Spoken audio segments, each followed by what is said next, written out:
All right. So initially, if you're applying for a non-immigrant visa, it used to be that you could be given um, up to 5 years, especially if it's a B1, B2. If you're a student, sometimes you could get a year, 2 years, 3 years, or 4 years, even up to 5 years, depending on the duration on your I-20 or how many years your program is going to last. Few months ago, we all heard that it has been reduced, unfortunately, to 3 months. So you could be a student and then you're applying for, you got admission into a PhD program, which is supposed to be like 5 years. However, you'll be given a single entry 3 months visa. Now, the good thing is that this decision has been reversed. So we are back to where you could get 5 years, 4 years, 3 years visa for either a visitor's visa or a student visa. So there are a couple of students that had 3 months coming this fall semester, and by probably November, it might have expired.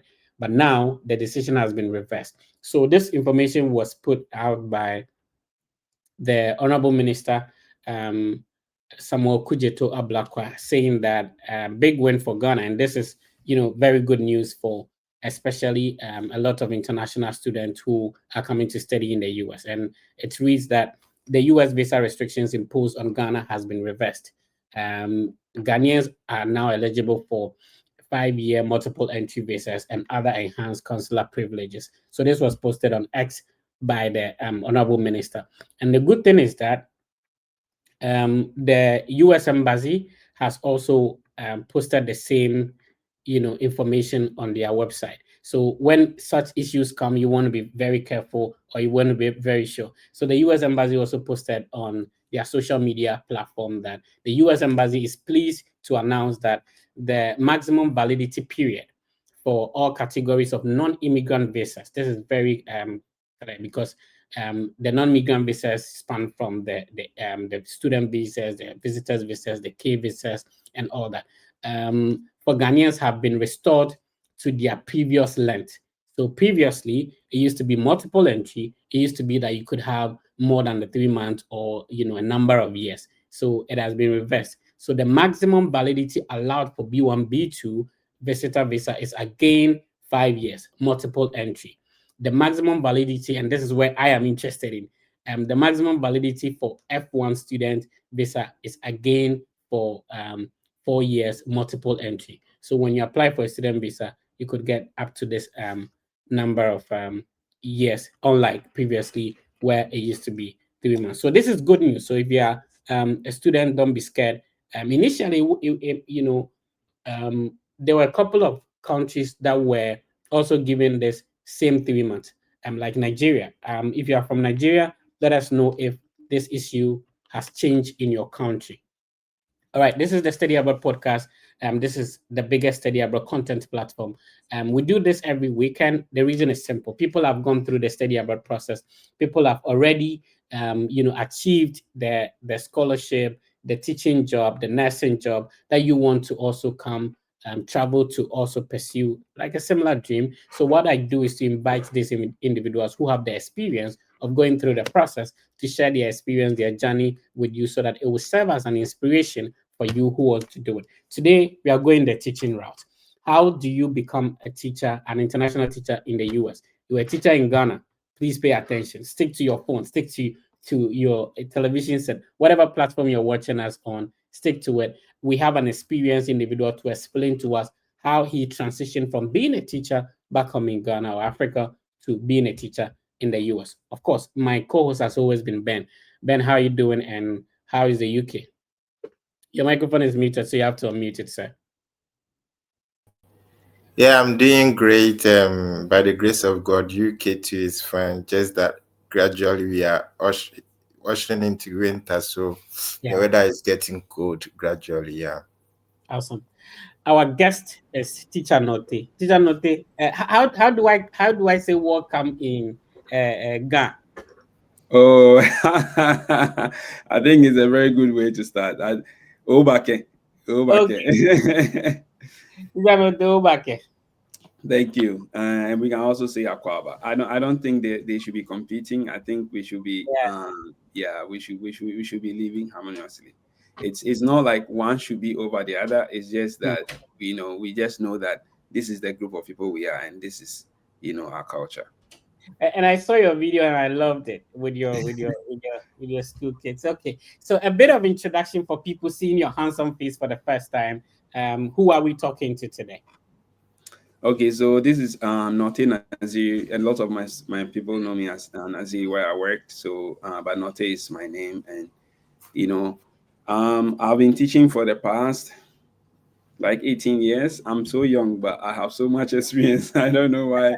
Whenever I tell people like, oh, I mean, I'm under 40, but I have 18 years of teaching experience. So, yeah, that's what I've been. I wish that I did bachelor's degree in education because of my current teaching or profession. But I went to say Legon. I want to go to Legon. I went to go to Legon. I did political science and sociology.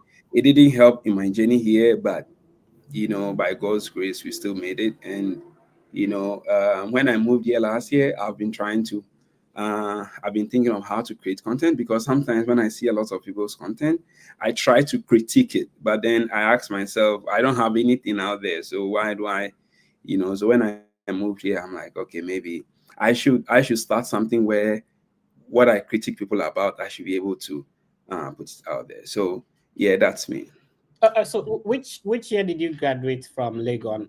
You said you studied political science and sociology, and I am very surprised. I'm sure a lot of people out there, and it will be interesting to know how you transition from political science graduate to becoming a teacher and all that. So, which year did you graduate from Legon, and so that we take it from there? Oh yeah, my Legon program was a distance program. I think we were the first group or the second year they started this distance Okay. program. So that was from 2010 to 2014. So I graduated I think the graduation was in 2015, but Mm. actually the actual completion date was in 2014 where I graduated. So yeah, and then Okay. from there I went to Winneba to do my postgraduate diploma in education for 1 year. So that was also a sandwich program. I Oh, was there in 2015 to 2016. oh, I see. So what actually inspired your decision to teach abroad? Oh, for me, I have been an international school teacher in Ghana. I have never taught in the private schools like the Ghana schools. Like I don't have any GES experience. So if you ask me anything about GES, I don't know. I've Oh, been a private yeah, I've been a private school teacher all my life.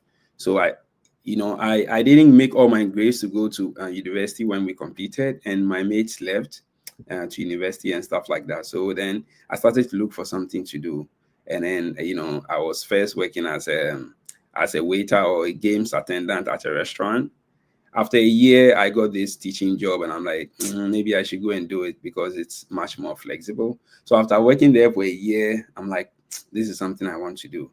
So then when I moved to the job place where I worked for 15 years, I'm mm. like, maybe I need to stay here and do my master's degree. Well, I do my bachelor's degree, use it to upgrade myself, and I use it to build my teaching career.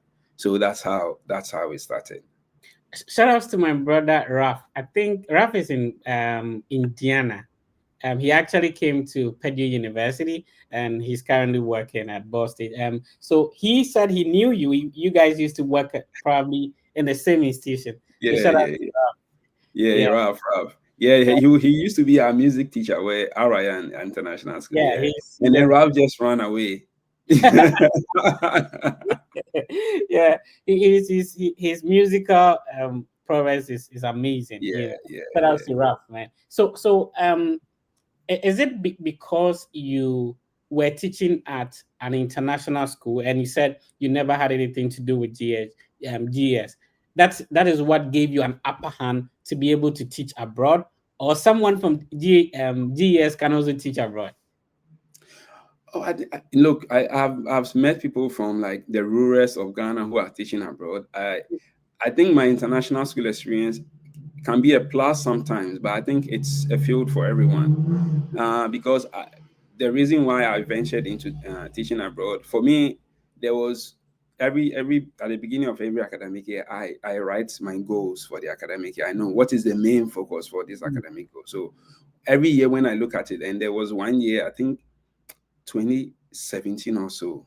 I'm like, at my workplace, they keep bringing like experts, and I'm like, and we always complain like we are better than this expert. The only thing they get is the fact that they come from abroad, and Yeah. so there was one year where I lost all my confidence, and like, maybe we are not good enough. Maybe we are. Then there was another year I said, no, I can do it. So then I started preparing. So that was 20, so I finished uni 2014. So and I was promoted to be a class teacher in 2015. Then, it was just a bit there complaining about the system and, whatever. The whole of 2017, I'm like, nah, 2018, I think I can do it. I think I'm good enough. Okay. So I had to, motivate myself throughout the year. And then 2018, I'm like, I had to travel to London for a course, and I met a lot of people. When I met them, the kind of discussions we're having, it boosted my morale even further, because we sat at a table of like 20 to 30 people, and I Right. was telling them about PYP, like a Premier Years program, and all of them were amazed. So it boosted my confidence. I'm like, no, I can do this. I You see. know. I see. So if you're just tuning in, this is the podcast with the Fred Effect. We are talking to Teacher Note. Teacher Note used to teach in Ghana, and now he's teaching in the US. He's sharing his journey with us, how he was able to transition from being a teacher back home in Ghana and now teaching in the US. How did he go about the process? How would you, listening to us, be able to go through a similar process? And Ben, if you want to come in, your microphone is muted. If you can unmute it. Yeah, thank you for the opportunity. Yeah, teacher, are you ready to teach us the way? Yeah. The way I mean, it's easy. It's for everyone to do. I mean, I went on this way myself. I didn't go, and I didn't use any agent. I had to research. And I was doing it on my own. My only struggle was that because my bachelor's degree isn't in education, I struggled a lot applying through like sponsorship agencies. But apart from that, I mean, I had to be applying to schools every day. Like if you see my emails from end of 2023 to the whole of 2024 up to like July, you cry. The emails I've sent to schools, so many. So yeah. Oh, okay. So do you think that maybe there is someone in SHS who is watching us now? Do you think the course that they need to study at the university, they should choose it wisely, or they can hop onto any program and then maybe later there can be a switch? Well, like sometimes some people say follow your passion, but in Ghana or in any part, lots of parts of the world, following your passion alone is not enough. Like, okay, I wanted to be a lawyer first. I didn't get to go to school. Then I said, okay, let me be a teacher. And then I still wanted to go to Legon because I wanted to go to Legon. The certificates didn't help me now. So I think you need to think of what you do in the future and then decide on something that is worth it. But also, before you decide, look at the trajectory of people who are in the system already, who study the same course. See if there's something good or is something like the end product. I mean, I can't talk for everyone, but sometimes some people are lucky to leave the system and do something great. But how many of them?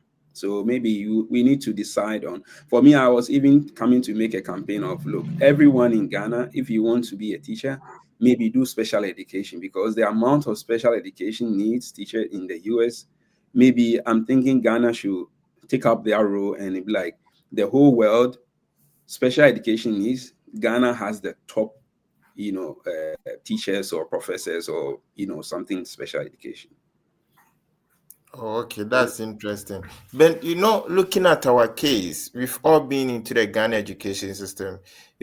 Sometimes it's more like try and error, because we don't really know which pattern that if we follow is going to help us. For instance, general arts, like if you check the Ghana system at the moment, we have most of the students doing G arts, And when you go to the universities, when you check the social sciences and the humanities, we have plenty students over there. Now, how can we overcome such a challenge?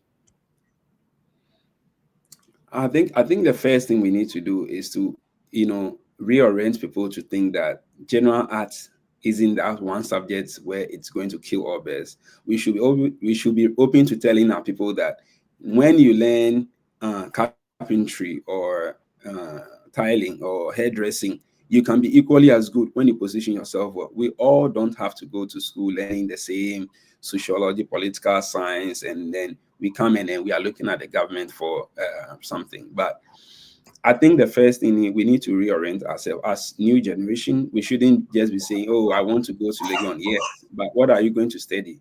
What will be the outcome? What do you want to achieve? Sometimes some people study and they don't even use the certificate. That's okay. But I think we should have a lot more people going into trade, and a lot also more people going into coding and design, computer design, software, because now on the H1B, Indians and Chinese are the highest in the US. I think Ghana we can do it. Any part of Africa we can do it. We just need to have the system for our citizens for them to go through it. If you're just tuning in, you're welcome. We are speaking with Teacher Nortey. This is the podcast with Effect. We do this and every weekend. So let's start with this one. What category of visa do you need to be on to be a teacher in the US? H1B, J1, and what category of visa is it? Oh, okay. So that's a good one. So for teaching category, there are two. There's J1. J1 is a cultural exchange program. Mhm. It's for 3 years and can be extended for 2 years, making 5. So you have a maximum of 5 years. But then there are other ways to extend your stay, and that will be like getting a waiver and other things, or working with a lawyer. And then there's H1B.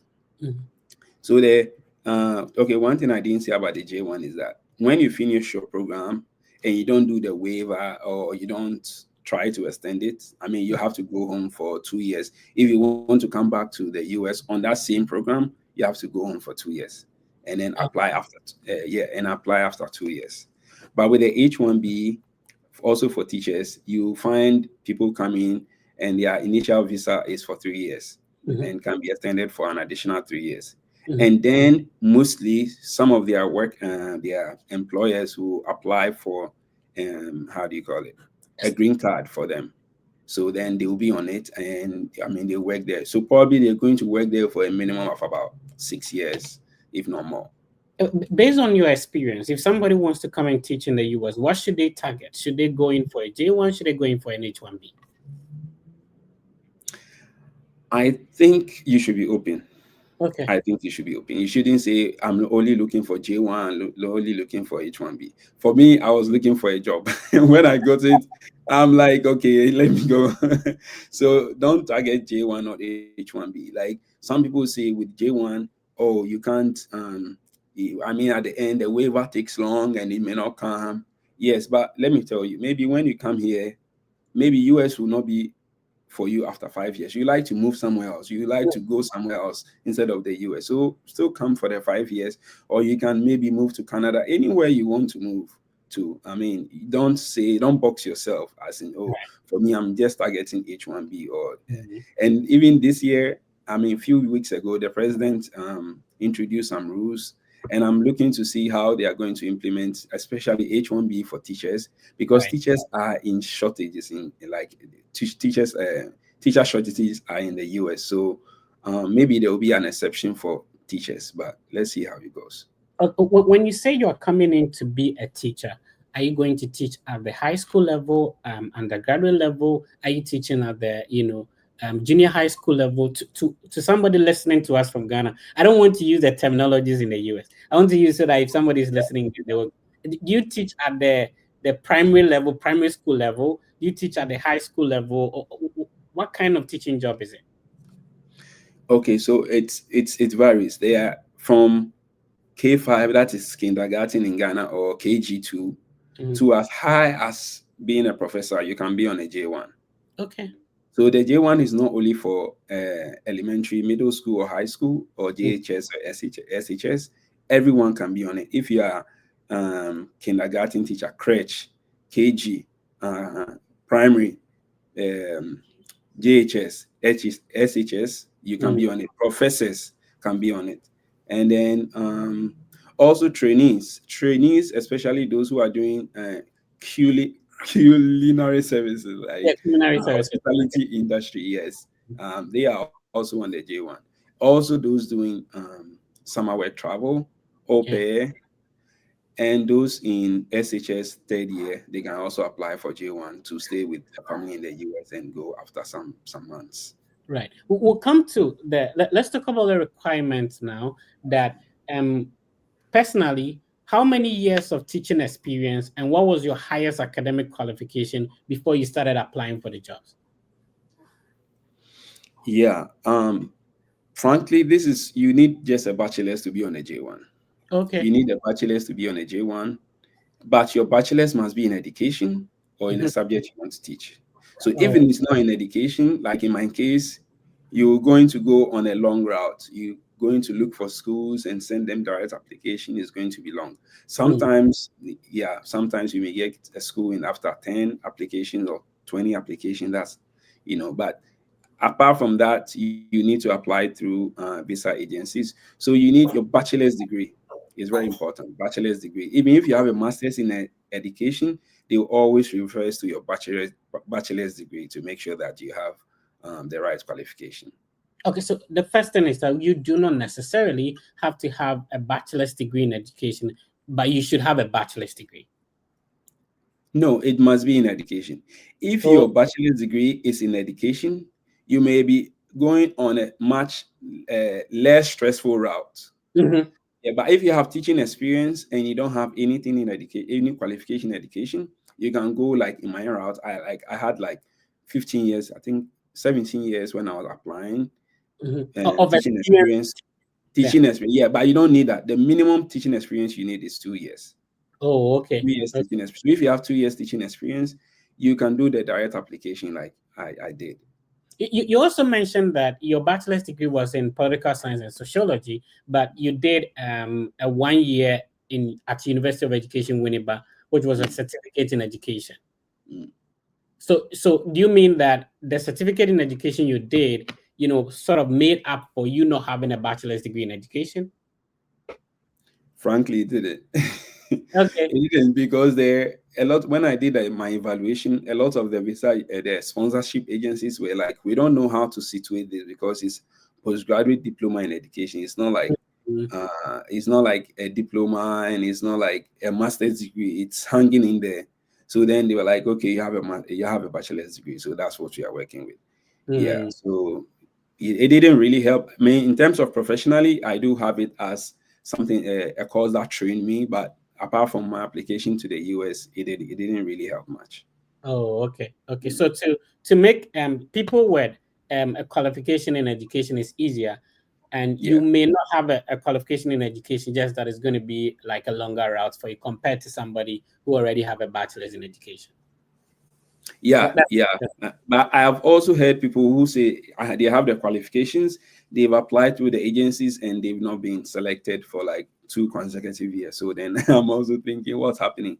But also for people to know that there are lots of people applying every year. So sometimes when you are doing application, just invest a little more time and make sure you put in all the details, and then you increase your chances. All right. So Teacher Note, if somebody wants to apply to a school and they ask me, Mr. Fred, I have a bachelor's, I want to apply for master's, there are a list of documents they need to put together. If somebody wants to become a teacher, they are already teaching, probably at a high school, primary school, what document do they have to start putting together in order to start applying? Okay, so I think we mentioned a bachelor's degree, right? Okay. So we need a bachelor's degree in education or in a subject you want to teach. So that's what you need. So if you have that, you can apply through agencies. There are agencies you need to work with. If you don't have that, you're going to send your application directly to the schools. Then apart from that, if you could pause there, I get it. So you have a bachelor's degree, you can teach in the US. But if it's not in education, you have to apply to the job directly. Yes. If you have a bachelor's in education, there are actually agencies that could assess you, make it easier and shorter. That's what you mean. Yes. Oh, okay. Okay. Okay. Yeah. So these are the two routes. You had no agency, you had to apply directly. Yes. Because you didn't have the bachelor's in education. Yeah. Oh, it makes sense. Yeah. Okay. So then most people will still come back and work with agency, even though I didn't apply through my agency. When I got a job offer, I still had to work with an agency because they are the one that will sponsor your work visa to the US. So you still have to work with. But there are some public schools that sponsor J1 teachers themselves, so they don't need any agency.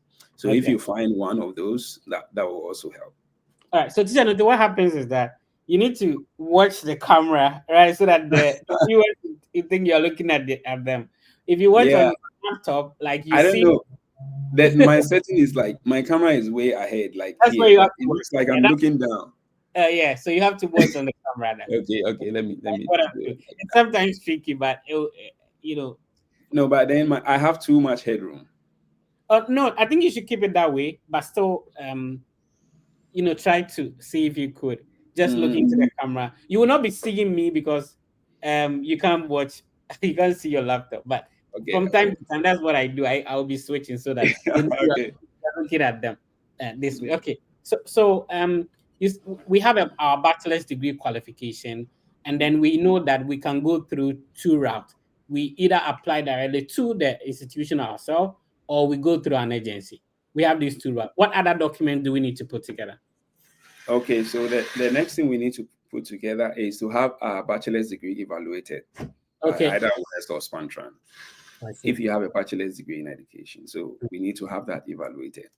Then, if you are listening to us, you're hearing about WEST the first time, is World Evaluation Services, right? So you have a qualification. They need to authenticate it to know that, okay, it's teacher Note who had this qualification, and it's equivalent in the US or the country you want to go to, the equivalent. So either in Canada or in the US. So WEST is the World Evaluation Services, and Spantran is like another company or an alternative for WEST. So either Pepsodent or Closer.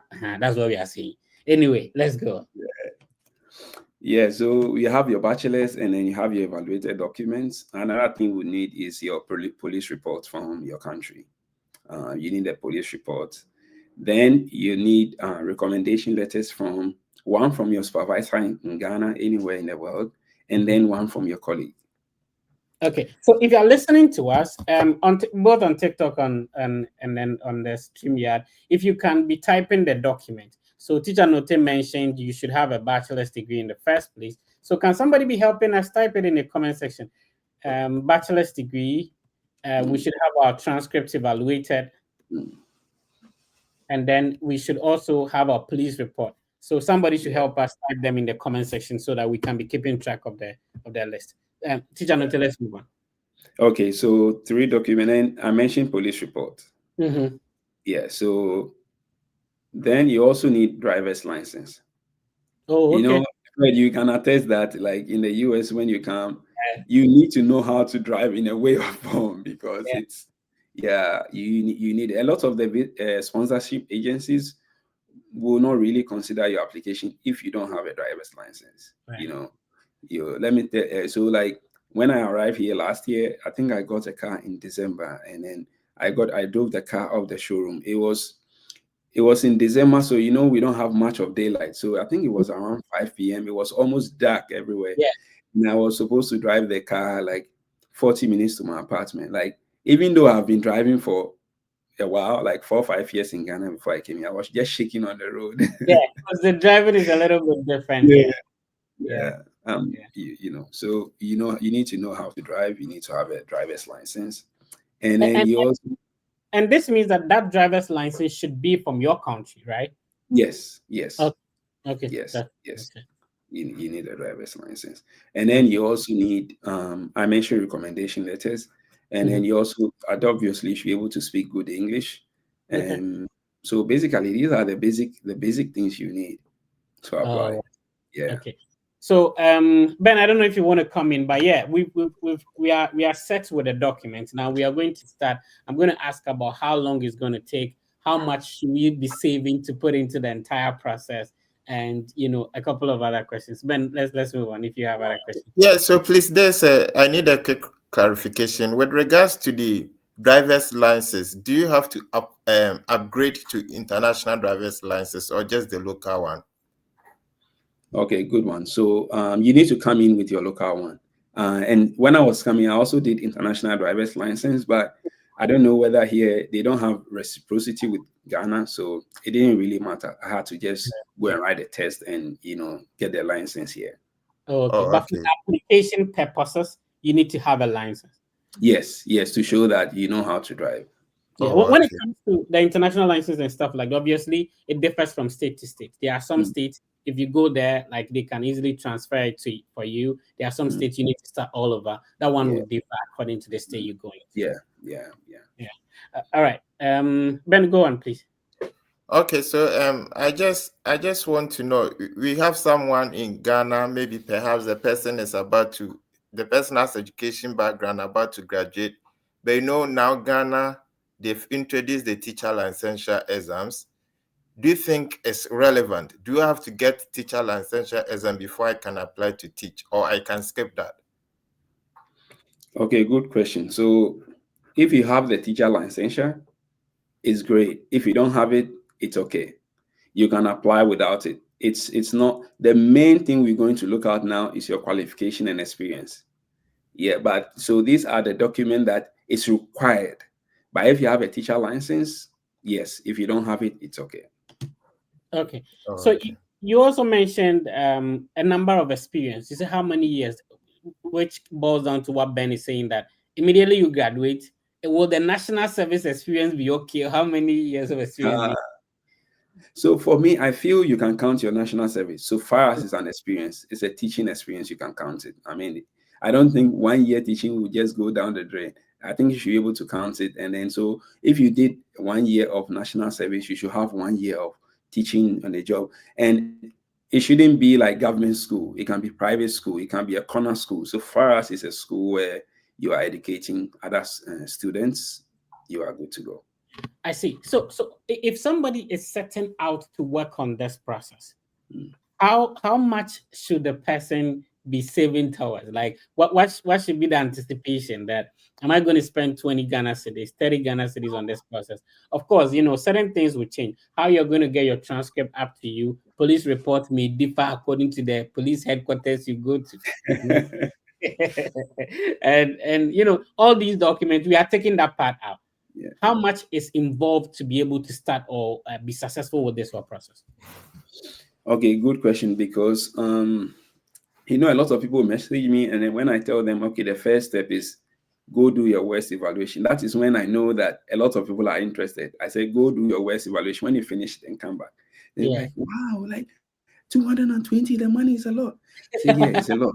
If you want to do it, I mean, this is not any money I'm charging like to me. I'm not saying give me like $100 to help you. I'm saying go and do this and use it to apply. So I use that to gauge those who are interested. Before you go on, for school application, the WES evaluation is required, right? Yeah. But there are some schools that will not require the WES. But for the teaching, there's no way around it. No. Okay. No, you need your evaluation. Sometimes if you did direct application and the school is an agency, yeah, maybe you get away with it. But 9 out of 10, you'll be working with an agent who asks you for your transcript. So I don't think you should just wait and see what will happen. So yes, you need your WES evaluation, and it's between $220 to $280. And then you also need and I want to provide a bit of clarification that when you are evaluating your transcript, they ask you whether you want to use it for a job or you want to use it for school. So teacher note, if I choose school, maybe I wanted to come and study and I'm far. Can I use that the school evaluation to come and apply for a job? The good answer is yes. Okay. Yes, you can use it. So afterwards and do the whole thing again? No. Some people go to upgrade, but you can still use it. If it's evaluated, you can still use it. Awesome. Yeah. So, but normally if you're using this for teaching abroad, you have to choose the one for employment. Yeah. So yes, we have our evaluated documents, and then you need your police report done. Another thing you need to do, you need your visa fees, Mhm. 180, and then you need service fees. That's about 200? 220. Yeah, 200, okay, roughly. 220. So I think these are the major fees that you need. Apart from that, some of the sponsorship agencies do charge program fees. So Okay. in the case of mine, my sponsorship agency charge 2007 Mm. as program fees. 2007 Ghana cedis or dollars? No, dollars. So yeah, they charge 2007. And then I say this a lot of time on my life. I get pissed because I applied to that agency. They told me I don't qualify for their program. And Mm. I went on to do my direct applications. When I got a click, then my employer told me, oh, we work with an agency and we want you to work with them. Oh, What is okay. the agency? Oh, this agency. I don't like mentioning them because like I'm giving them mileage. Because it pains me so much. And then they told me, okay, we are ready to take you on, but you need to pay this 2007. I'm like, you didn't give me the job. Yeah. Like I have to pay for this. Did So you say $2,700 or $2,007? $2,700. Okay, almost like $3,000 there. 3,000, yeah. Okay. So then that's some agencies may take less or more depending. And there are other agencies that completely take nothing. They are not going to take anything from you. But Yeah. word of caution, those who do not take any money, their standards are so high. If you if you don't fill your forms well, there are thousands of people on the application. They are just going to move on. I see. Yeah, All right. this year I have my friend from secondary school. The wife was trying to apply, and in Ghana, like if you are a math teacher or English teacher, you can show up when you have a lesson. Yeah. Yeah, and then when they asked her how many hours she worked, I think she tallied the amount of hours she teaches in the school and then presented it, and then I think it was like 20 hours or so when she tallies everything. And the agency said, no, we can't work with you because this is part-time work. Oh. And that was it. That she has everything. That was the reason why they didn't put her on the program. Okay, so on that note, if it happens like that, is there a refund? So what he means is that there are agencies that did not charge anything. So he is talking about agencies that charge and agencies that don't charge. So yeah, so I mean, if like I've been charged and I got refused, No, is there a refund? No, you not get refused in the first place because you only pay when you get a job offer and then you are starting the process. Oh, okay. I don't think we are talking about visa yet, but we are talking about the fact Yeah, that we are talking about the teaching process. Okay. yes, okay, yeah. So she didn't pay, and this is a free agency. So that's what I'm saying. The free ones have tons of applications, so you must get your things, everything crisp, So all she needed to say is that she worked for like 40 hours, but it's just the culture in Ghana that you just go when you have a lesson, So they had to not they didn't take her application, and they were really ready to come this year, but in terms of the school application process, bro, you do not necessarily have to have all the money ready to begin. Is it the same when it comes to applying for a teaching job? Do you have to have my worst evaluation, police report money, visa application fee money, service fee money ready before I begin, or I can be getting the money as I go along the process? Okay, that's a very good question. So I tell people this every time. If you don't have the money, do all the documents and put it down. I mean, get all your documents, evaluate it, get your recommendation, every single thing that you need. When the agencies with free application open up, be the first to apply. Oh, okay. If you postpone to like December, January, February, most of the free ones will have tons of application, and most of them will do screening. They will call you like we are having like interview and stuff. It's going to take so long. So start now. If you want to do it, start now. Get all the things. if not next year or maybe by January, February, a lot of the paid agencies will now be actively working, and then you have to work through them. So you decide which one you want to. You can start cutting your cost now, or you pay the sponsorship agencies later. All right. So with the sponsorship agencies, you sign up, and then when you secure a job, you now pay the money. Yes. You mentioned that your agency was looking at 2,700. Are there cheaper ones? Are there more expensive ones? Yes, and the 2,700 was the program fees, but then I had to pay them $200 to register. And I didn't get that. I didn't get that when I was with you. They told me I didn't qualify for their program. But then I got it back when my school told me I should work with them. But there are other agencies that, they charge cheaper. Some charge 1,700, some people charge 3,000. But sometimes when you get a public school, I don't know how they work it, but sometimes the schools will pay for your program fees for you.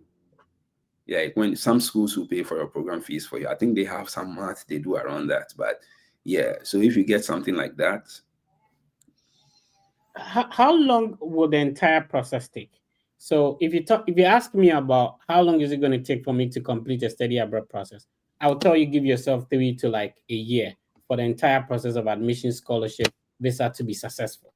So how long is it going to take if somebody decides to go on this route? So if you're doing direct applications, so for me, I started applying through agencies end of 2023, like getting to November, December, and I was getting a lot of rejections. So then I prepared myself for January. Okay. But the ultimate goal is that by July, everyone should be in the US. July, September, you should be in the US. So it can be any time from 4 months, 6 months to even 7 months, depending. So some people have started applying now. But for my direct application, I intensified it from January to like July. The agencies you keep on mentioning, to be very clear to people listening to us, are they agencies back home in Ghana, or they are agencies in the US? And how do people get to know these agencies? So these are like US government vetted agencies. They are not like agency back in Ghana. I think in some countries they are third-party agencies. Yeah, and I also know that in Ghana, some people are like agents. Yeah, but the agency I'm talking about are US vetted agencies. And if you want to find them, I always want people to go to the website to get the agencies themselves. Okay. j1visa.state.gov. Oh, okay. j1visa.state.gov. And I'm talking about J1 application. I'm not talking about H1B. This is J1 application. So when you go there, you'll find a list of sponsors. You choose anyone that you want to work with. Okay. So I'm trying to share the website. You said j1visas.state. j1visa.state.gov. This is the first time you are hearing about the website. We'll be sending the link directly to the comment section as well. It makes it easier if you want to. So let me see if I can share that real quick. Is this the correct website? It has Bridge USA. Yeah, Bridge USA website. Yes. Okay. So if you Google Bridge USA, so BRIDJE, and then you add USA to it, it takes you directly there. So this is the website where you could find the agencies that. Fred, go to programs, click on programs. Okay. So you can see a list of programs that the US government is, sponsoring people to come to the US to do.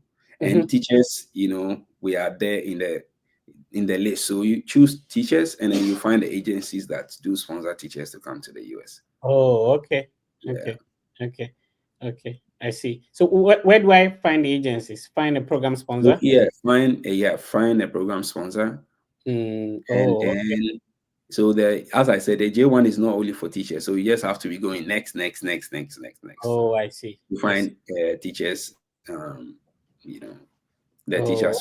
sponsors. I see.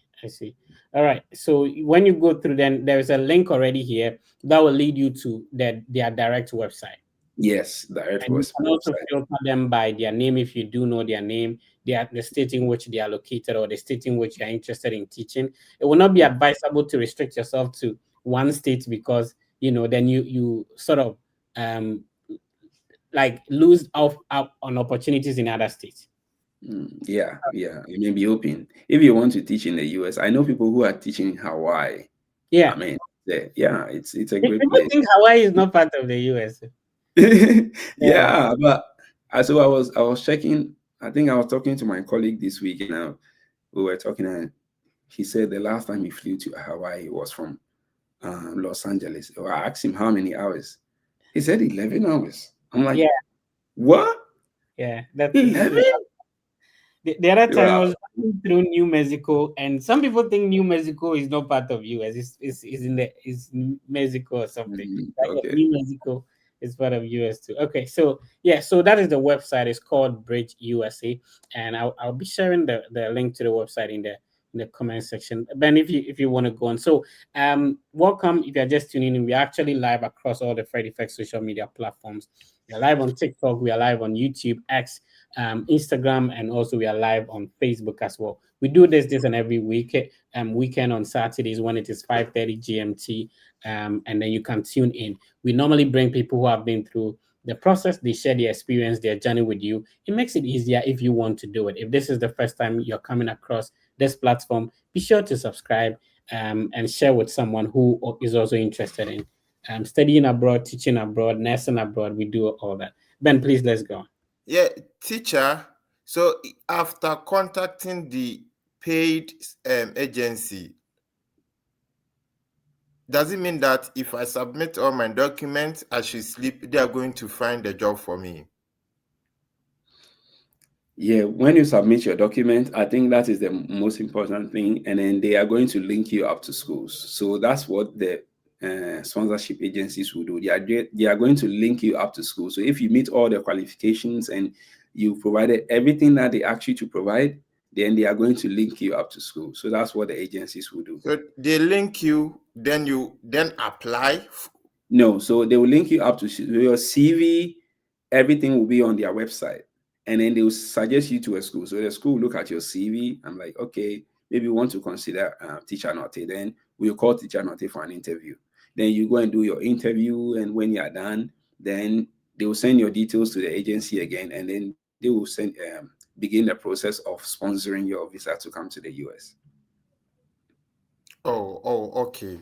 Then that so the agency role has to do with the linkage and then sponsoring of your visa. Okay, yes. All right, yes. good. So now, so it means that you don't have to worry yourself booking for visa interview date.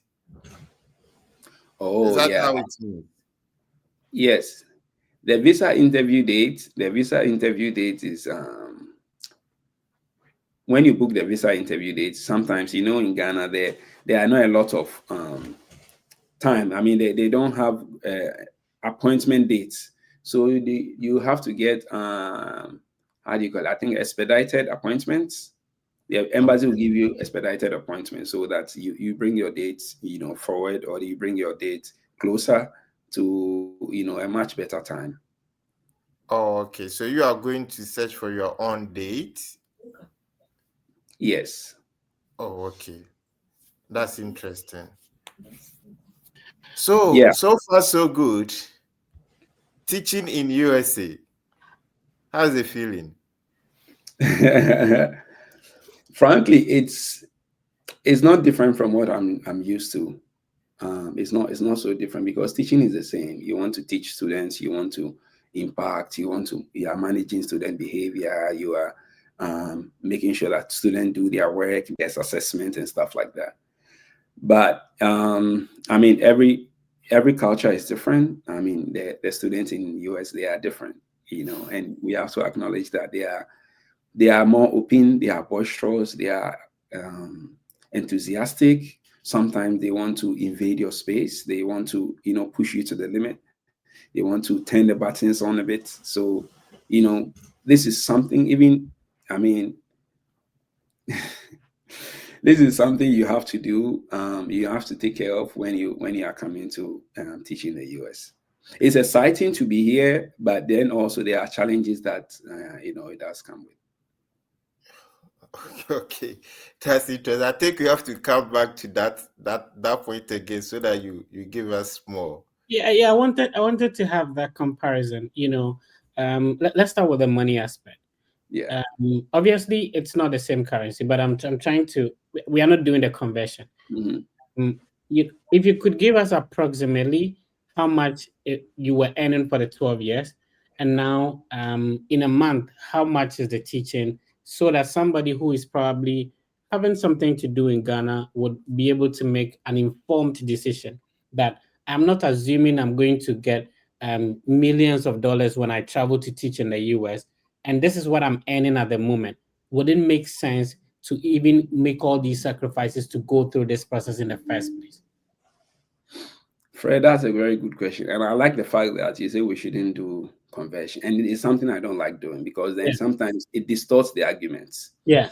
So like sometimes when I go to buy kinky here, that is $5, I take it to be 5 cedis, 5 on 5. Yeah, Exactly. I do 5 on 5. So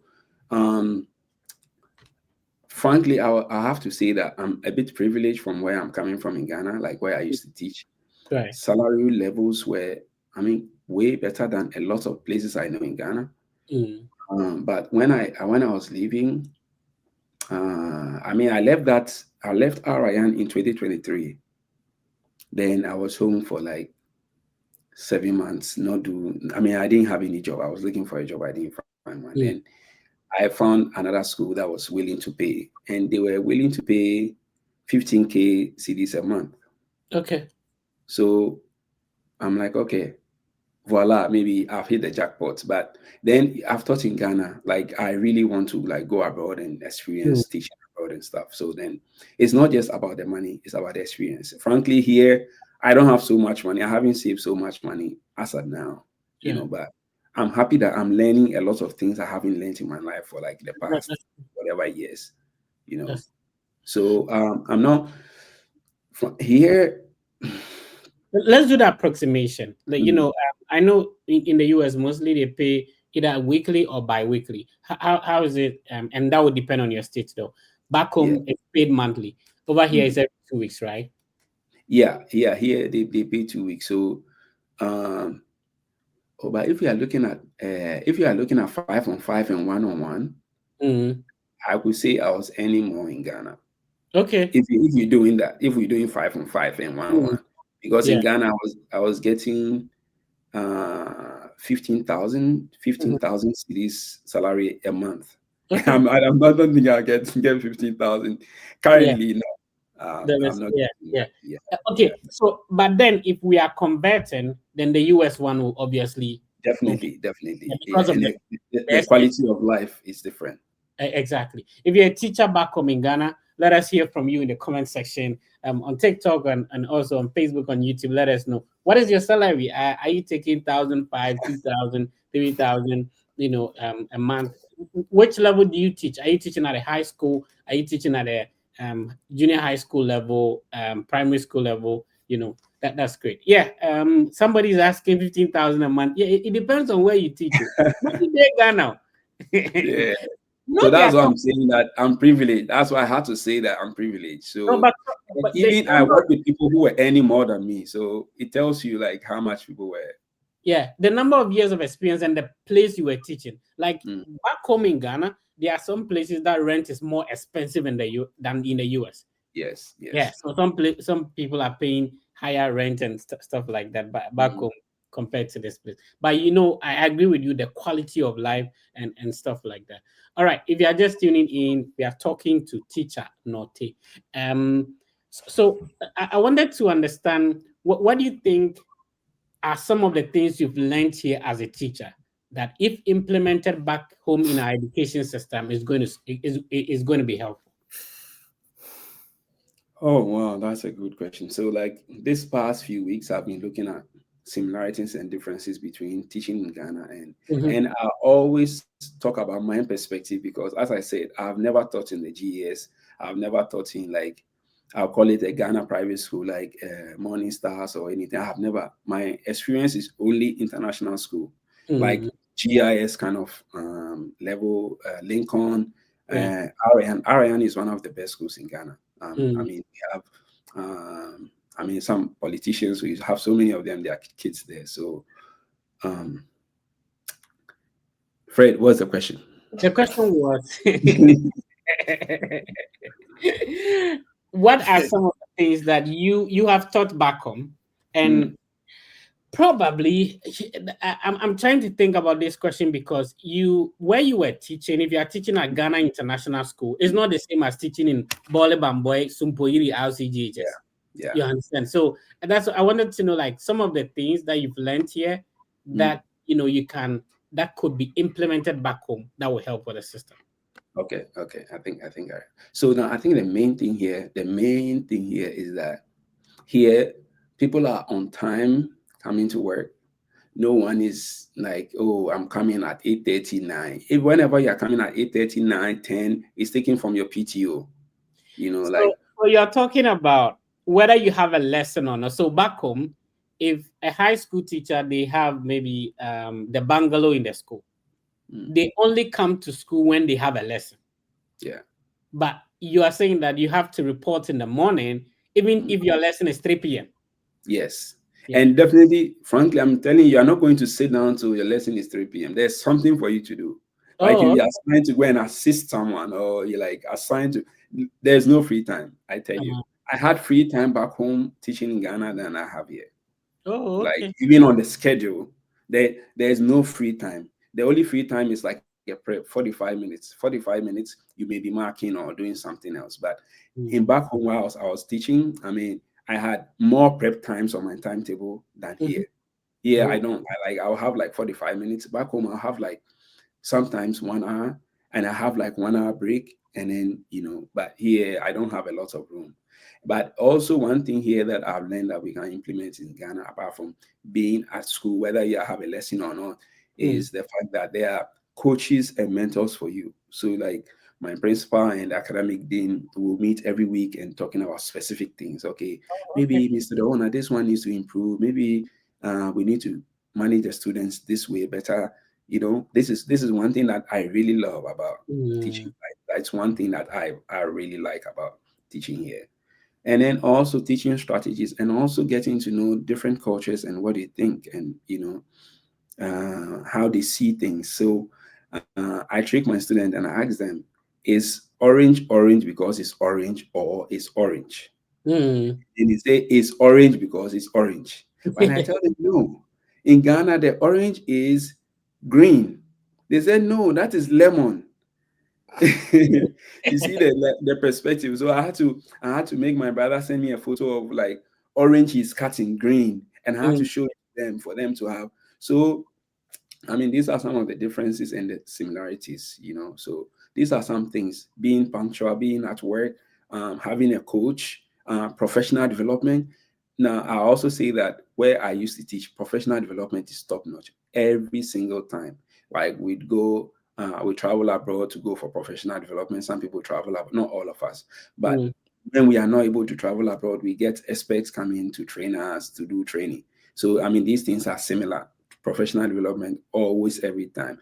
And I must give credit to RN International School where I used to work, because they were consistently doing professional development with like world-renowned trainers or things. Here, I have professional development, but it's not as it's not from like a big name in education compared to here. We still have professional development, but it's a lot built on trying to know the school culture. So this is how we do it. This is how we mark. This is how we praise students. This is how we award. This is how we do our reports. Things like that. We will pick questions in the comment section, and obviously Ben will come in. But I this is what I ask everybody. Looking at what you went through to get here, if you were supposed to restart this whole entire process again, what would you do differently? Like as in the process to apply for teaching in America? Yeah. Oh, I don't think I'll do anything different, because my case is, if I'm applying through the visa agencies, yes. I mean, but if like coming here, my experience, what would have been different is the fact that when I initially came, I underestimated like what I can do in the classroom. I overestimated. I'm like, oh, I've taught students for like 6 years, 10 years, 15 years. I should be able to handle these kids. But I forgot that this is a different cultural setting. And Yeah. then so last year I had a rough start. It was rocky. I had a Mm. rough start. Yeah. So I mean, that is one thing that okay, I need to, I need to get down my high horses and calm down. I'm like, I'm ready to learn. This is a different crop of people. I should be ready to learn right on the go. I shouldn't say, well, maybe your strategies could work, but also get to know that these people they come from a different environment.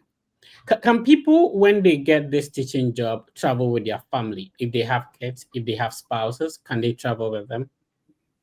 Yes. If you are married, you can travel with them. If you are married as a J1, you can travel with them. If you are married as a J1, when your wife comes, I think you apply for work authorization after wife or husband, depending on which way.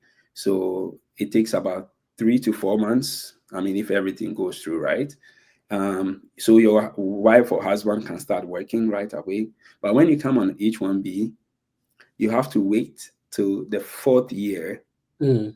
or you can start working. So that's going to be a long time. You can't do legal work. We are talking about legal work. Yeah, Yeah. so you can't do anything like that.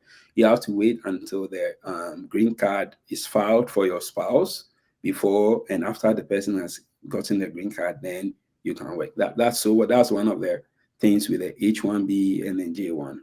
Yeah, we'll talk about your visa interview, but looking back, has this process been worth it? Considering that you were comparatively, if you were receiving a good salary back home, you had a good offer, and you wanted to change environment, relocate. Has it been worth it?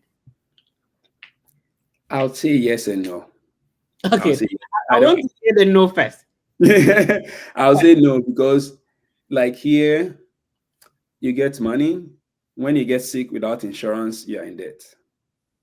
Oh, okay. Yeah, yeah. Yes, medical bills will offset you back like 5 years. So it's one thing, and it's one thing I'm dealing with. So you come here, good. You don't have insurance, medical bills, like you are paying like $10,000, $6,000. That money that you haven't seen before in your life. So Yeah. yeah, but in terms of good, yes. I mean, now I'm even apart from teaching, I'm learning a lot about social media. I'm trying to meet new people, and it's here that I'm trying to polish my social media skills. Like, Mhm. this summer I signed up for a course. I mean, this buying the course and everything is like $500, and even Wow. though I don't have money in my account, but then I'm like, it's worth it. I know what I want to do with this. Mm. So let me go on that route. So I think it's worth it. I mean, people come to the US for different reasons.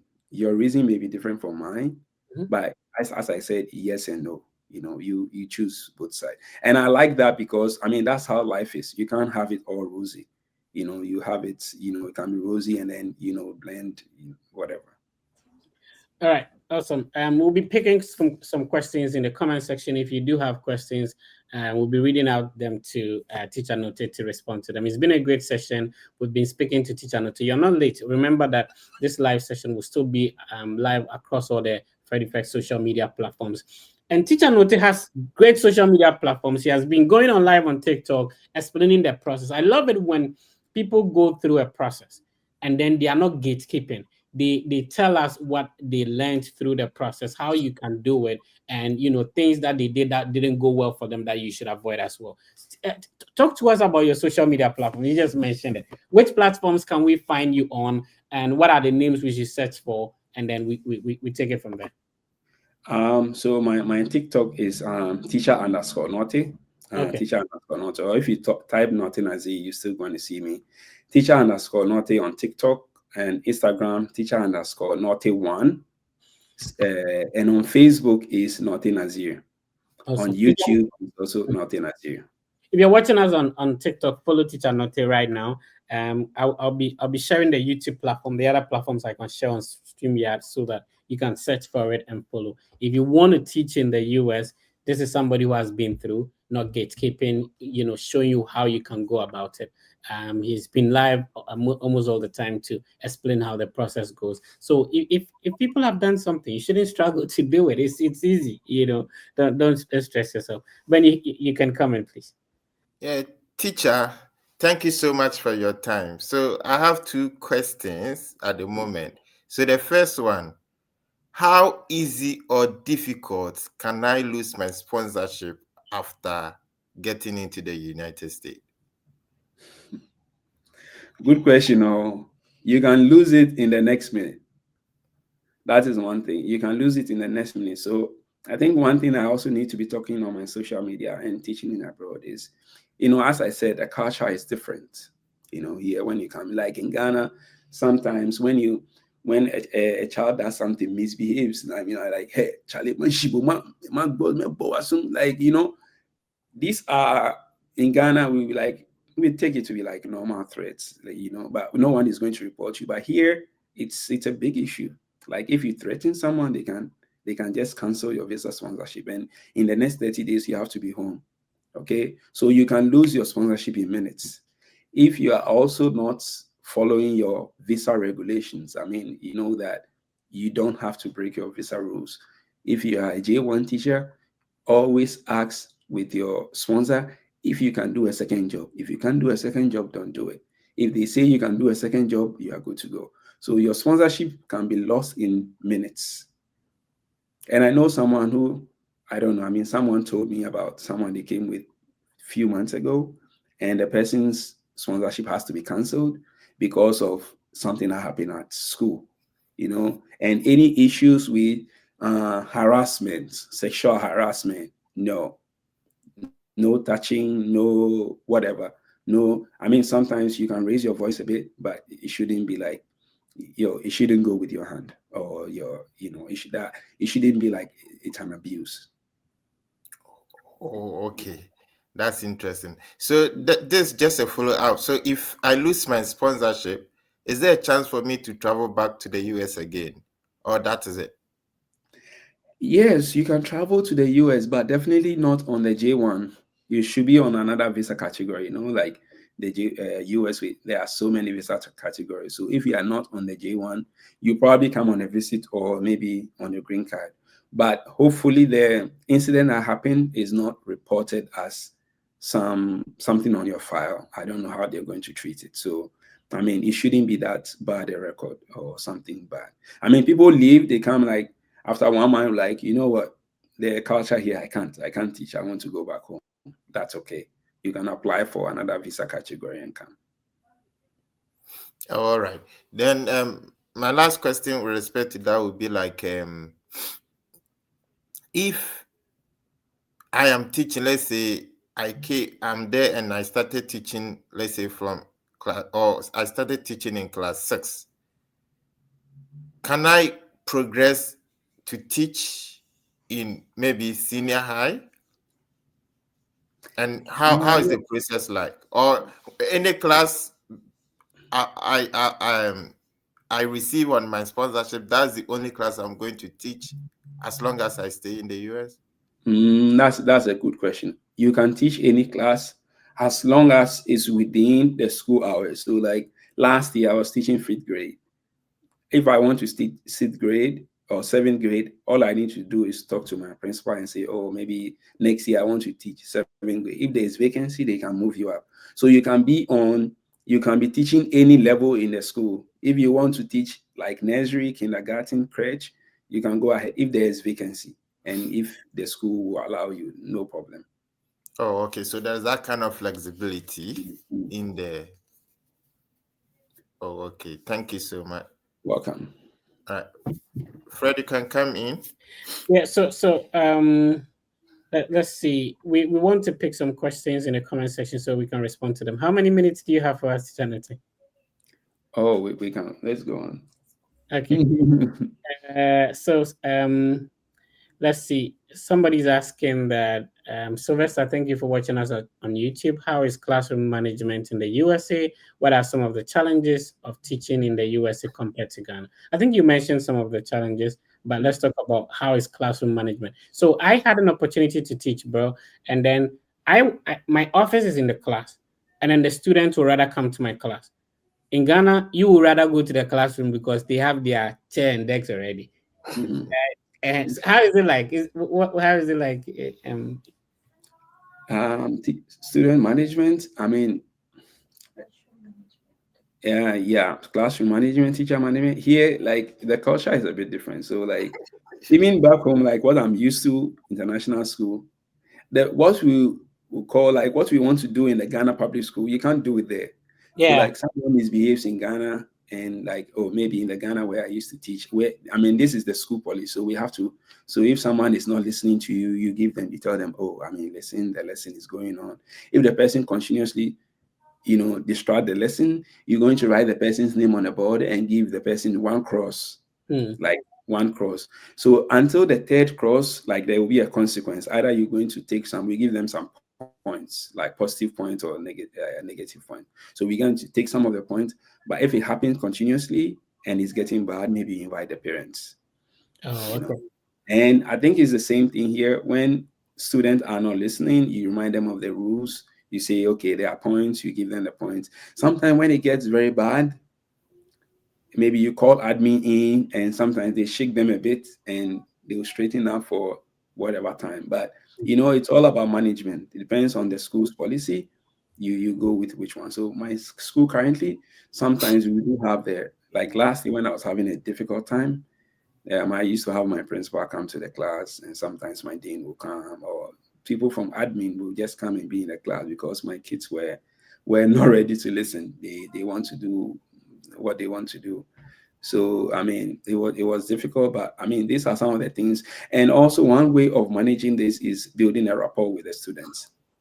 But at the beginning, I had a lot of challenges, and it was rocky. But getting to the end, we formed a good bond where they were like, "Oh, Miss Leona, can we watch the game? There's a game playing Champions League." Sometimes, when they were ending a Champions League game, will be at dismissal. So like on my phone, I watch the game and I'll let them watch like 10 minutes whilst they are waiting for their parents. So then we had to form a bond. And that is one thing I'm trying a lot to do this academic year. So I mean, not a bond to be like holding them or anything, but just making sure that you pick the right conversations with them, you laugh with them. They know when the boundary ends, they know when to do their work, and they know when consequences will come when they break the rules.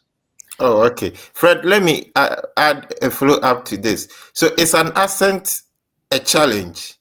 So that those of us who wants to come, we start watching American movie and we start speaking Spanish. That's a good question. No, that's a good question. But let me tell you, accent is not a challenge at all. Like my current class, like sometimes when I mention a word and it's not what they are used to, they will try to, oh, you mean this. And I don't take it in a bad way. I'm taking it because mine position is a cultural exchange program. I'm learning from them, they are learning from me. And that's what teachers do. Like you learn from your student and they learn from you. So they teach me, but sometimes when I mention some words, they be like, what? Like you mean like last year when I came, I think I have a video on my TikTok. I'm like, when I say water, like, no, what is water? You mean water? Yeah, I mean water. So yeah, but the student beginning, some of them were they were laughing at my accent, but then they got used to it because you hear Yeah. it so many times. And my current students, they've heard me before, so it's not like going back. But some of the accents, it's funny to them. I don't think it's bad. I just think they are getting used to it. Yeah. So Yeah. by one thing, you don't need to sound like them. You just need to be yourself. I see.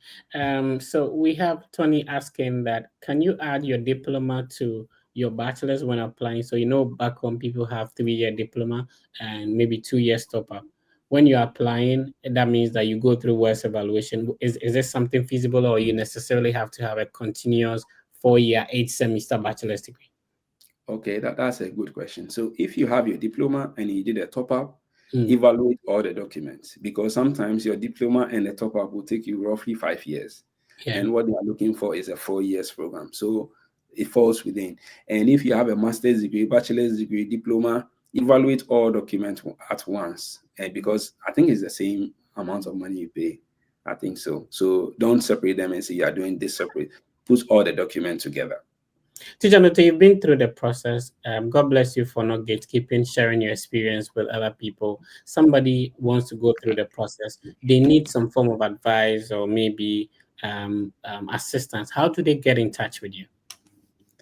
I think the fastest way to get in touch is sending me a message on my social media Okay. or sending my email. Email, send me a message on my DM on social media. I'll respond quickly. No, mostly I'll check my email at the end of the day, and I'll not be able to, some people send me email, but I don't know. Send me a DM on my social media, Yeah. TikTok or Instagram or Facebook. Oh, okay. Okay. All right. So I'll be sharing Teacher Notice YouTube channel, so it makes it easier for you to follow Teacher Notice on Facebook. But of course, Teacher Notice is also on YouTube. You can check the YouTube channel out. We have a lot of very nice, content you're shooting on the YouTube channel. Would you be able to tell us what is coming up? What should we look forward to? Okay, so what I'm going to do next is I'm going to be suggesting some schools that you can apply to on my for different states. I think I need to work on that, and because when I was searching for the schools, I mean that's what I was thinking. US you have 50 states, so I had to narrow down my search to like 4 states, and I was just searching and then for school district and applying. But some people were like, oh, so which one should we do? Which states? I try all of them. But also this answers a question to someone in the yes, this is mine. And I also share a lot of travel content. I mean, my daily life going around. So a lot of my shorts are random stuff, but I think you enjoy it. And if you want to target some states, let me tell you, there are about 5 states that have the highest J1 teacher application for the 2023-2024 academic year. And the first one is North Carolina. Okay. So if you're looking to do application, North Carolina, then we have California, Arizona, South Carolina, Florida, and I missed one. New Mexico. Oh, okay. Okay. Yeah. New Mexico, the ever come. New Mexico. Shout out to my friends in New Mexico. It's an interesting place to be, honestly. New Mexico. Okay, I haven't been there, but yeah, Yes, they have. it's desert like. It's closer to Arizona, Nevada, Colorado area. Yeah. So yeah, it's a nice place, honestly. All right. Low cost of living. It's great over there, and a lot of universities over there as well. It's been a good conversation with Teacher Note. If you tuned in, remember that this session will still be live across all the Fred Effect social media platforms, and you can rewatch, learn from what we shared. Fred, I think there are so many questions on TikTok, but Okay. You want us to respond to some of them? Okay. yeah, sorry if we missed your question. I think someone asked about which state. I think I mentioned 6 states. Okay. North Carolina, South Carolina, Arizona, Florida, California, and what did I mean? New Mexico, 6. Yeah. So yeah, this data is for 2024, 2023, 2024. And that is the most current data available. We don't have the one for 2024, 2025. So for anyone asking. Someone is talking about their pay in Ghana. Frankly, I from some of them I can't relate. Like when I was in Ghana. Yeah. I think that if you are employed by GES, Ghana Education Service, a little bit different the dynamics, but Teacher Note was working in a private institution, so that's a bit different. Yeah. And someone was saying that, Masa, you can't forget about medical bills. You'll be fine. Shout out to Dr. Kofi. So I think people want to know about, the interview. How many times did you go for your interview? And did you have it? Which embassy was it? Is it an Accra embassy? You had to travel as well? Okay, good question. But one thing too is that, Fred, for the new update, non-immigrant visas, we can't travel outside of Ghana to apply for visa. So, I mean, for anyone who's asking, I went to the Ghana embassy. Okay. And Fred, I've been refused a US visa before. That was 2018. So I was a bit nervous, and I didn't know what to expect. But then also I had my personal things ongoing. Then when I went, they gave me the expedited appointment, I still didn't get an earlier date. I got a date too close to my reopening school in the US. Okay. So when I went there, they asked me my experience. Oh, tell me about your teaching experience, where you are going to teach. And then the counselor checked the day. I'm like, oh, school resumes on Tuesday. Why are you still here? I'm like, oh, I didn't get an early appointment. Like, are you in Accra? Said yes. I said, okay, come pick your visa tomorrow. Oh, I see. So it was quick. So then I went to the embassy the following day to pick my visa, and then, that was it. Then I had to transition to. I've seen the video you made on, and of course, if you don't know how to go about transcript evaluation, that's why some of these content are very important. So make sure you subscribe to Nortey Nazel YouTube channel, Nortey and Nazeer. Please subscribe. So he took his Okay, time. so Fred, before you go, you see the other video there? Yeah. The other video, I sent it to like a sponsorship agency. I was introducing myself. I want to delete it, but I also just want to leave it to show people what I was doing when I was sending my application. So I had to introduce myself and say something. Don't play it. I don't think I'll like it. So, So I think you can change the title and thumbnail so that it will be an educative video to people who will be probably doing the same thing. Yeah. Okay, so I'll do that. So there's a step-by-step on how to get your transcript evaluated. If this is the first time you're hearing about transcript evaluation, he already have a video on that explaining how you could remember the educational transcript evaluation. It's different from the professional transcript evaluation. So follow the steps on how he did it, and it will be easy for you to do. Of course, he'll be making content on, and one of the content I want you to make is the document required when you're going for a J1, visa interview. If you could walk us through that real quick, what were the documents? So I know when everything is successful, you're going to get DS 2019. Of course, if you're a student, it's I-20. But DS 2019, what other documents did you carry along when going for your interview? I mean, for U.S. Embassy sake, I had to carry my home ties. Okay. I had a car. So I took my car documents, and I also took. I had some money in my account, but it wasn't huge. I think minimum $1,000. I had that in my equivalent in CDs. I had that, and I also had my pay stub, 3 months previous, and then I had my recommendation letter from my friend, my colleagues. What else did I take? I think basically, yeah, these are the, and then my DS 2019. Yeah, the DS20. Very important, very important. Yeah. Very important. And then the passport photo. Yeah, go ahead, please. Yeah, and then the passport photo, the US standard passport photo. Yeah. So obviously your passport, DS 2019, DS1C confirmation page, appointment confirmation page, the passport size photo, the proof of funds. When you say proof of funds, did you have to send these documents to the institution before they release your DS 2019? No. When you pay your service fees, they are going to send you your DS 2019 documents. Okay. Yeah. I see.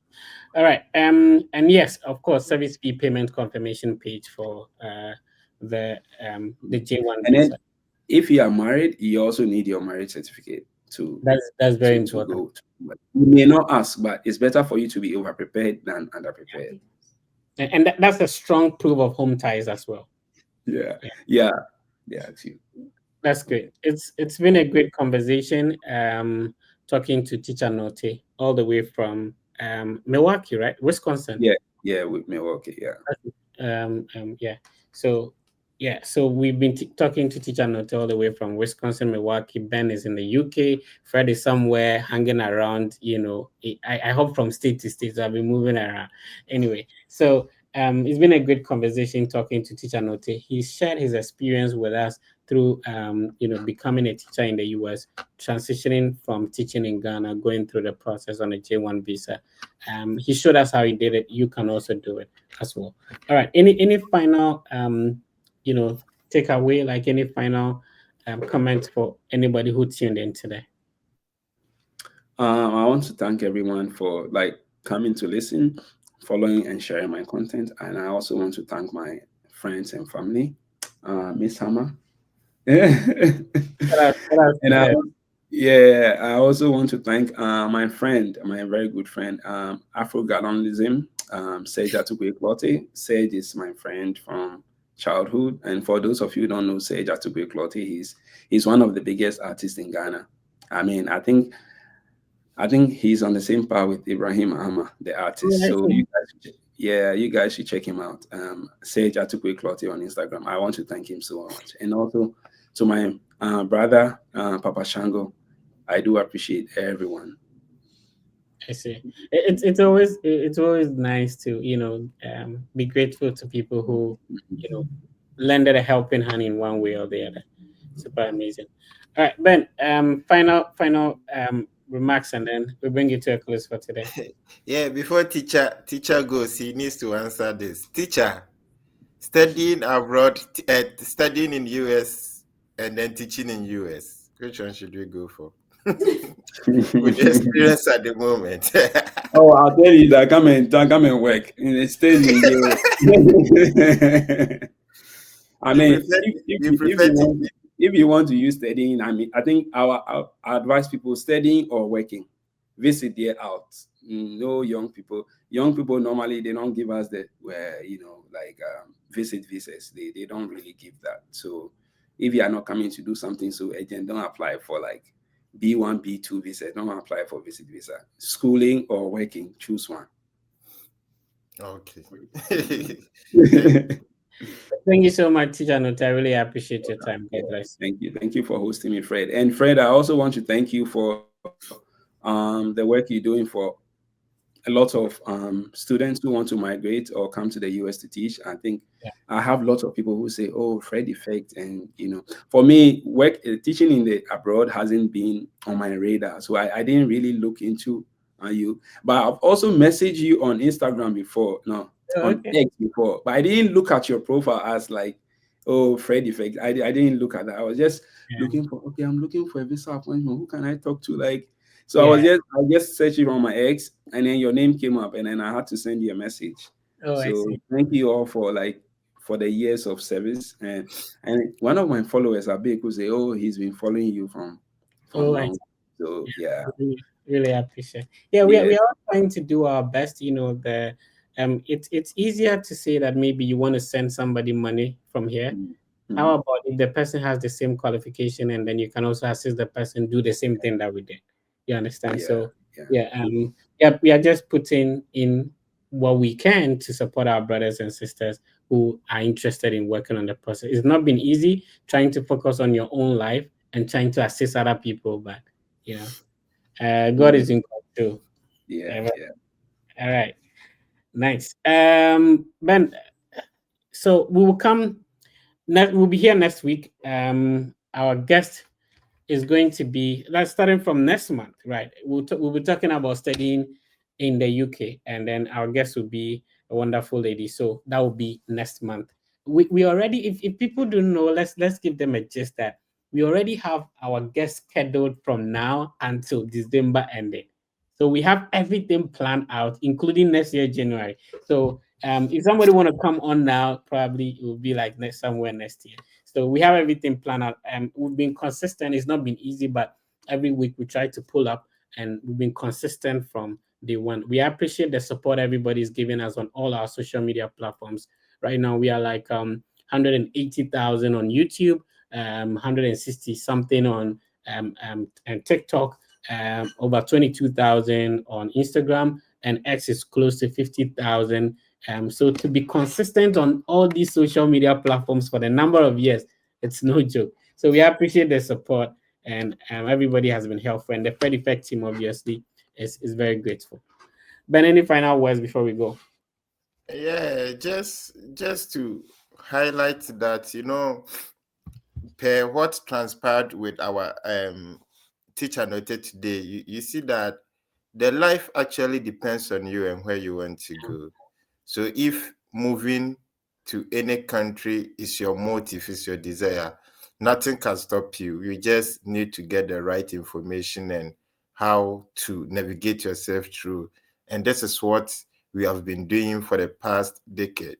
So we just entreat each and everyone to make sure that you make people become aware of the TFE social media handles, and we are here to help to make sure that you get the needed information to support your journey.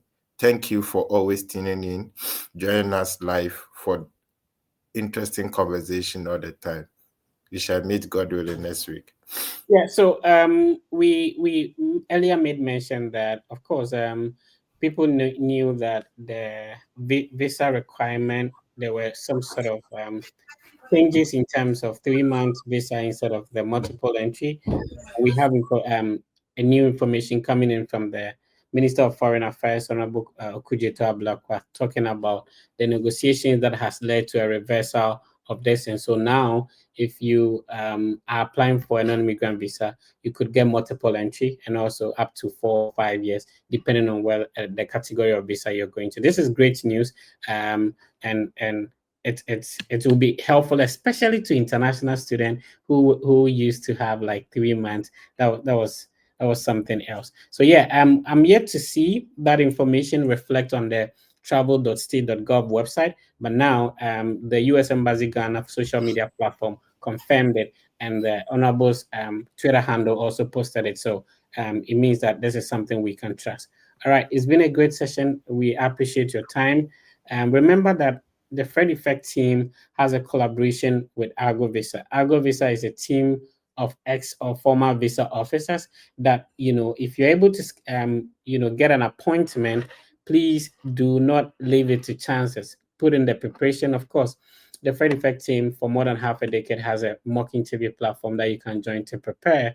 Also, talk to the Argo Visa team. This is the link you can use to schedule a one-on-one session with an ex-visa officer. We have been having, multiple conversations with some of the ex-visa officers, and you can check out most of the videos we've had with them on the YouTube channel as well, and learn from the suggestions and the advice they give if you're applying for a visa. But you could have a one-on-one session where your DS-160 could be reviewed. You could have a one-on-one mock session with an ex-visa officer before you talk to the visa officer at the embassy. Use the link to schedule a meeting with them. It's easy to talk to the Fred Effect team. We are the only team that is currently handling undergraduate applications for free. And so if you schedule a one-on-one meeting, the link is shown on the screen. We will be able to go through your document, let you know how the entire process is going to work, and then we'll take your documents, we'll work on the application for you. If you're interested in a graduate program or want to apply for master's or PhD, this is more than half a decade of doing this. It's a lot of experience. We've been able to consistently over the years assist thousands of people in diverse ways, to achieve their goal of studying abroad. And so if you want to talk to the Fred Effect team, it's easy. Send a direct message to us on our Instagram handle. That is the only way you can reach us. Please, we do not have a Telegram, whatever platform, we don't. But we only reply to messages on our verified Instagram handle, which is over 23,000 family members over there. But if you want to have a one-on-one conversation, time is money. So you use the link on the screen to schedule a one-on-one meeting so that we talk about your process and see how best the team can support you. It's been a great session. I want you to understand that please, you need to be positive. Everything will be fine. It's not going to be easy, but it will be definitely worth it. No condition is obviously permanent. Whatever you're going through is just temporal. Go through, such as life. Nobody has it, all rosy. Everybody's in one way or the other going through something. Just go through whatever you're going through. Make sure you smile, and please be positive and know that everything will be fine. I'll see you next week.